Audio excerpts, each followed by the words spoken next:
Thank you so much, Gwendolyn, and thank you, Terry, not only for your talk today, but also for starting the process which brought together so much new research and which has stimulated additional research on gender in agriculture. So what I'm going to talk about today is an aspect of the research that we did for the SOFA, which has now taken on a life of its own, which is the gender asset gap. And what we did learn from the SOFA was that gender gaps in land, assets, non-land inputs, and access to technologies have a high opportunity cost in terms of foregone yields, production, and potentially a reduction in hunger. So while we know the gaps exist and there are gains to closing those gaps, we don't really know the true extent of gender gaps across resources. And part of that is because there are so many myths that prevail. We don't know fully the extent of the gains in closing the gap and the most effective ways to close this gap, although there is evidence from impact evaluations now. As part of the work that we did for FAO, we did a review of gender gaps in non-land assets and technology, looking at rigorous studies which had large enough sample sizes and good methodology. And while many of those studies found that there was no statistical difference, you do find that in many of the other studies, men are favored in terms of technology related to access and adoption, access to water management, access to agricultural extension, and to social and political capital. But to be able to unpack this more, you really need to get better data. So what I'm going to focus on today will be gender gaps in land, but I also want to point out that the whole group around the World Bank, LSMS, ISA, has done a lot of work in terms of unpacking what are the consequences of these gender differences in productivity, and you should be seeing papers coming out of that soon. What I want to talk about are some of the prevailing myths surrounding gender and land. So I'm sure that in this room, or people who are tuning in remotely, you've probably heard of that myth about the less than 2% of available land worldwide is owned by women. Women in the developing world are 5 times less likely than men to own land, etc. I mean, there are variations of these sound bites. And we decided that it was about time to try to challenge these myths. Myths are important because they do have some basis in reality, but if you're going to believe only on myth, it's very hard to come up with concrete policy recommendations because you don't know what the evidence base is. So when we were trying to do this study, we started going back to, we tried to find out where these data came from. I mean, is there any citable statistical evidence which is a basis for this 2% number? And no, we did not find a single study which demonstrated, in a rigorous fashion, in a statistically valid fashion, where this came from. So the problem with the statistics is that it does mask regional and within-country variations. It doesn't really define what you mean by women's land ownership, because we all know that land ownership consists of a bundle of rights. It paid no attention at all to joint ownership. A lot of women live within households. They live with their husbands, and there's a lot of land which is jointly owned. There is no clear comparison group. It's usually assumed to be men. It's based on very limited data. So if we don't really understand the nature of the beast, how can we conquer it? We cannot address gender gaps in land rights if we don't really know what we're talking about. So I'm going to talk about a new paper which a group of colleagues, Cheryl Dawes, Chiara Kovarik, Amber Peterman, Mara Vandenbol, and myself, did in order to address this issue. We explore conceptual and methodological issues. We review existing evidence from large-scale studies in Africa. And most importantly, and what I'm going to talk about today, is we provide new data-based estimates on women's land ownership in Africa based on the FAO Gender and Land Rights Database, the Demographic and Health Surveys, and the new LSMS ISA data. And then we discuss the policy, advocacy, and research implications of these findings. So very briefly, the FAO Gender and Land Database is primarily for agricultural censuses. It's not really about land ownership, but more about landholders or people who make major land decisions. It covers 9 countries with a large sample size.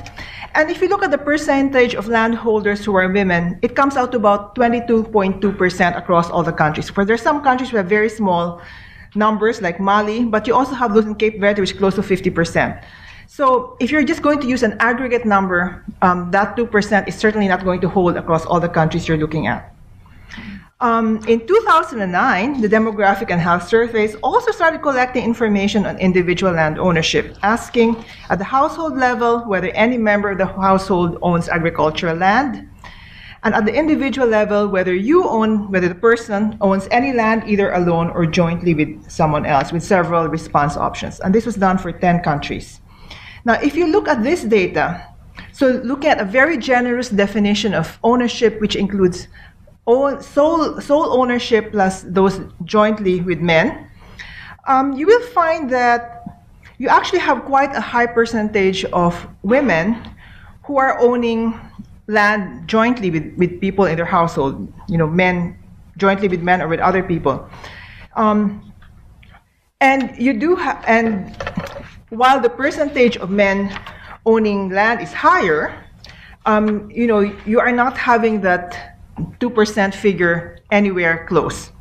Now, if you look at sole ownership of land, the number of women who are sole owners of land drops considerably. But still, you can see that there's quite a lot of variation across countries, which makes it very dangerous to use these generalizable, general numbers like 2% worldwide, or 5% men have 5 times more land. In general, these are very, very dangerous and hasty generalizations. Now, the richest data set that we've looked at so far is the LSMS Integrated Surveys on Agriculture, which is a joint effort led by the World Bank in 7 African countries. And it's very detailed at the plot level. It has ownership, documentation, area measures, value, self-reported measures. And what's interesting about the ISA is that because this is at the plot level, we can go beyond definitions of female and male farmers that look only at headship. We're actually looking at plot managers. Now we find that there is quite a high range again. So among total land area owned or accessed by households, women own a high 31% in Malawi, followed by Uganda 16%, Tanzania 15%, Nigeria 9%, Niger 8%. And just to illustrate this using Uganda, one of the important issues that came up when we were looking at definitions of ownership is that there are so many tenurial forms that exist in these countries. A large part of the population also has land to which, or manages land to which they don't have any formal documents. So if you look at women's undocumented ownership of land is as 13%, plus documented ownership of land as 3%. So if you look only at documented ownership, you're going to be looking at a very small figure. That increases when you include undocumented ownership.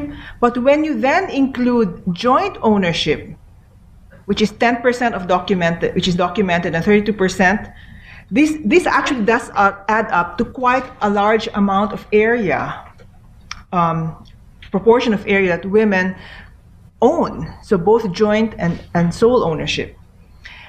Now, we generated these graphs for all the countries that the LSMS ISA was collected for.